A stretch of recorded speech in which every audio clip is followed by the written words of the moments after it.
there is not a lot of room for emotions at this point.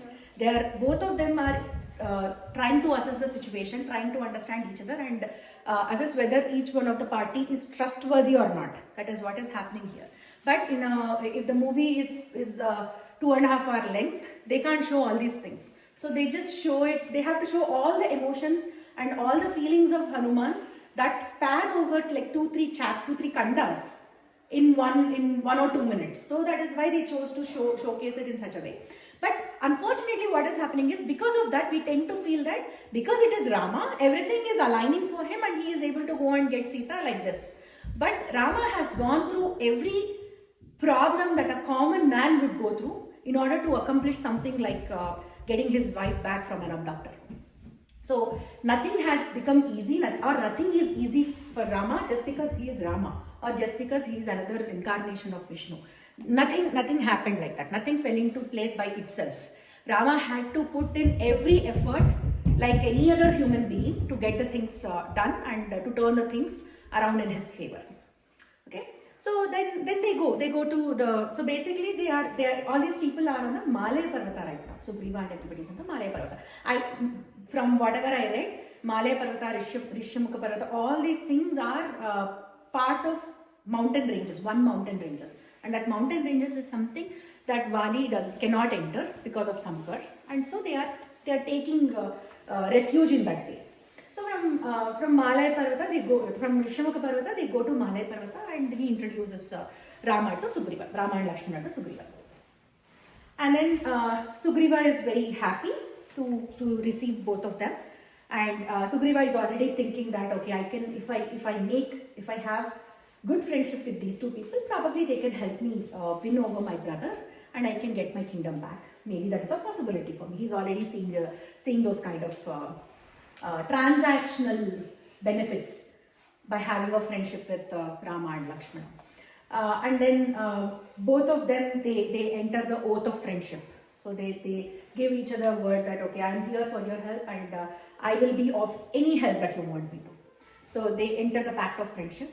And then Sugriva and Rama, they go aside, they sit aside and they discuss about this is about each side's life and what they're going through and why they have come here so far from Ayodhya and what is the status of Sita and all those things he explains.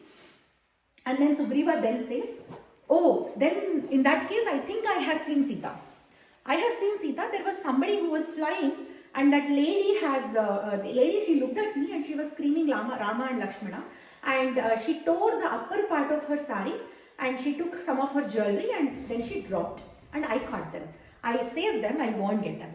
And Rama at this point of time, are you out of your mind? Why are you even sitting and talking to me here right now? Immediately go run and get those. And the minute Rama sees, he breaks down. His face is full of tears, he turns red and he is looking at each of those ornaments and he is reminded of Sita. He sees Sita in every of those ornaments and he thinks, and he tells Lakshmana how much of pain my Sita would have gone through when she had to remove her ornaments, to tear her sari and I mean, how much of desperation was she in and how much of help she needed. And he cries like anything. He is out of his, he's not in his control, his senses are not in his control. And then he shows those to Lakshmana. He asks Lakshmana, do you recognize these? And Lakshmana says, there's a very famous thing that Lakshmana says. Lakshmana says, I don't recognize any of those because I always look at Sita's feet and that is my place. That is how she is a deity. He says that, right? At some point in the story, you are like a deity to me. And he says, I cannot recognize any of those necklaces, any of those bracelets or anything that you're showing him. But I do recognize the anklets. Those are the only ornaments that I can recognize. I'm sure they are Seetha Devi's anklets.